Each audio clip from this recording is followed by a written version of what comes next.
White announced that Sean O'Malley would be getting his undeserved title shot. This was no April Fool's joke. UFC came out, made some big fight announcements. A little questionable on the date because I'm not sure how many people are going to take this serious, but I think this is legit. And I appreciate the UFC for not doing this stupid April Fool's thing. I hate April Fools. I hate every single time I fall for these fake news. But Dana White came out in a video announcing UFC 316 taking place June 7th in Newark, New Jersey. And let's react to some of these announcements because Dana White had some big announcements and I want to watch it with y'all and react and see how big this news is, guys. So hit the subscribe button, like, comment, and share, and let's see what Dana White, the bald god of MMA himself, had to say. All right, good morning, everybody. Bro's licking his lips already.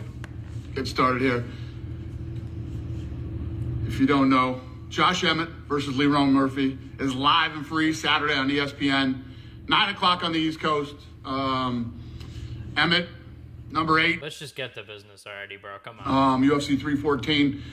Volk taking on Diego Lopez for the undisputed featherweight belt. Current champ Ilia Topuria is moving up the lightweight. We'll announce that fight when he's ready. Okay. I know a lot of you probably thought I was announcing that right now, but no, we are not. Oh my god, Chandler, that's funny as fuck. Bro, I really thought for a second, I was like, wait, what the fuck? Is he announcing this right now? Bro really had like everyone in the live chat like going crazy probably just to be like, nah, never mind, I'm not announcing that. But let's see the fights that he's actually announcing, guys. I'm curious to see. Let's see the first announcement. Kansas City. I'm announcing Kansas City now. The new main event for Kansas City is going to be 5 rounds between Garry and Carlos Prates. Oh, wow. Prates, he came off the Contender Series, undefeated since coming into the UFC. He's on an 11-fight win streak with 10 straight knockouts. I like that, actually. That's crazy. 11-fight win streak, and he has won his last 10 fights all by knockout. This guy is an absolute beast. He's part of the Fighting Nerds camp out of Brazil. And what I love about this fight, other than it's a great fight, was Garry's mentality going into this fight. Yeah, he believes that Prates is the most dangerous guy in the division, and he loved the matchup. He wanted this fight, loves it. That's crazy. And should be a fun one. I mean, Dana White is 1000% correct here.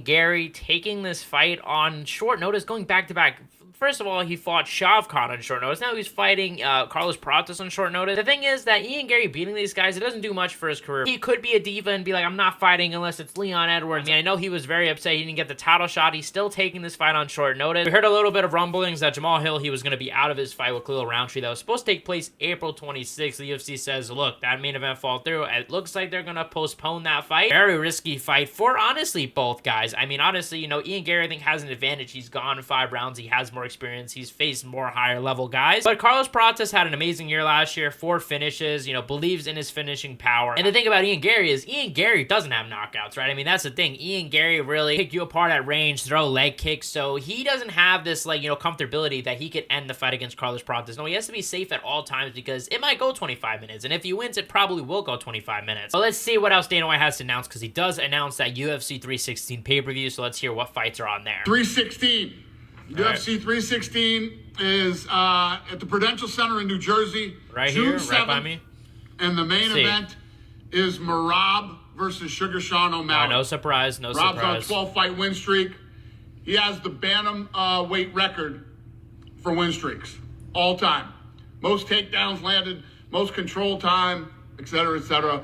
Merab is on a roll. I mean, we knew that this was going to happen. I mean, I wouldn't have been surprised if it happened even sooner by now. Sean O'Malley actually did better than a lot of other people outside of Umar, I guess, because he did win 2 rounds, or maybe even 1, depending on how you scored it, but he did have moments, and to be honest with you guys, the guy went in there with a pretty nasty hip injury, and we've been talking about this. I know people say, oh, well, you know, you can't make excuses. I'm not trying to say, oh, this means that we can't criticize Sean O'Malley, but I'm just saying, at the end of the day, this definitely should be a talking point going into a rematch when we're breaking down what potentially could be different from the first fight to this fight, and that's a pretty big deal when it comes to defending takedowns, when it comes to throwing teep kicks especially, which I thought was his best weapon in that fight against Merab, which he wasn't really able to throw that much, because look, when you're throwing a teep kick, you got to really extend with your hip. So it's definitely something that needs to be talked about, and I'm going to say a hot take, guys. I think Sean O'Malley is the best chance at Merab losing the title. I think that's the most likely opponent that Merab would lose to. But now, why do I say this? This isn't anything against Merab, guys. You guys know I gas up Merab all the time. I think that there's nobody in the bantamweight division that could beat him. I mean, Cory Sandhagen, I think, would be interesting, but, I mean, there's nobody. And Sean O'Malley possesses the one thing that nobody else really does, and that is extremely dangerous knockout power. I mean, the guy knocked out Aljamain Sterling. The guy knocked out a bunch of other people. We've seen Merab hurt. I mean, Merab got hurt with a hook by Henry Cejudo, of all people. Merab's able to get hurt, and if Sean O'Malley is able to, you know, defend the takedowns long enough, be up on the feet, pressure Merab like he should have done in the first fight, maybe he could find an opening and, you know, actually clip Merab. I think it's possible, guys. I'm not super mad about this decision. It just shows the absolute bias the UFC has when it comes to things like Aljamain Sterling not getting an immediate title shot against Sean O'Malley. Objectively, Sean doesn't deserve it. I would have rather honestly seen Merab versus Pantoja, to be honest, and I'm curious to see when Pantoja is going to fight because he was rumored to be on this card. Co-main event.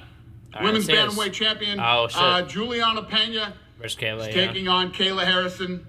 Kayla is, you know, she's won titles in other organizations, and now she's getting the opportunity to try and win a belt here at the UFC. Pena is always tough and gritty, and that should be a fun fight. Yeah, I like that.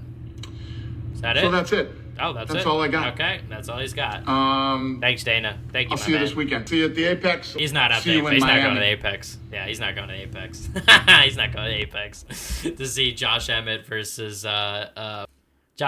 Laurent Murphy. Bro, I forgot Laurent Murphy's name for a second, man. Okay, so for this fight, Dana White announces the women's co-main event. Kayla Harrison, Juliana Pena. These two going back and forth for a while. I like this fight a lot. I mean, look, I know a lot of people shit on Juliana Pena, and yeah, she hasn't looked the greatest in her career or anything like that. But Kayla Harrison is someone that, look, when she got announced to be in the UFC, I was like one of the only people excited. And there's a lot on the line because I think whoever wins this fight most likely will return to fight Amanda Nunes, which Amanda Nunes retired about, what now, 2 years ago? And I could definitely see whoever wins this fight going up against her in a pretty big fight. These announcements were fun. I mean, I was hoping maybe a little more juice, a little more flavor. Let's find out, when is Ilia Topuria fighting? Who is he going to fight? Is he going to fight Charles Islam? Honestly, I think my favorite announcement of this whole thing was the Carlos Prates Ian Garry fight. I am so excited for that, and it's only now 25 days away or so. But Sean O'Malley does stand a good chance against Merab, guys. I'm not going to lie. Do I think he's going to win? I'm not saying that at all. I don't think he's going to win. But I definitely think it's an interesting talking point, the hip, right? I mean, the hip definitely played a huge factor in that first fight. If Sean O'Malley could better, you know, maintain space by using the teep, by playing maybe with the lead hand, staying in a southpaw stance, Merab and orthodox, it's going to be tough because, you know, Merab just keeps shooting takedowns, and it's easy for Merab to kind of, and I'm not saying this in a negative way, stall the clock, so to speak, that Sean O'Malley doesn't have good moments against him, right? That's strategically what he should do. Shoot for takedowns, have O'Malley constantly defending so that he's not attacking, and Sean O'Malley can't get anything on the board. That women's fight, obviously, I mean, I didn't really talk about it that much, but we've seen the trash talk between Juliana Pena and Kayla Harrison, and I think the buildup is going to be more interesting than anything else. But for that fight, guys, I'm pretty much leaning towards Kayla Harrison. Let me know what you guys think in the comment section below. Check out my last video where we broke down Ilia Topuria, breaking the news that he's going to fight Islam Makhachev next. If you guys are the best fan base in MMA, hit the subscribe button, that comment, and share, y'all, and I'll see you guys in the next one.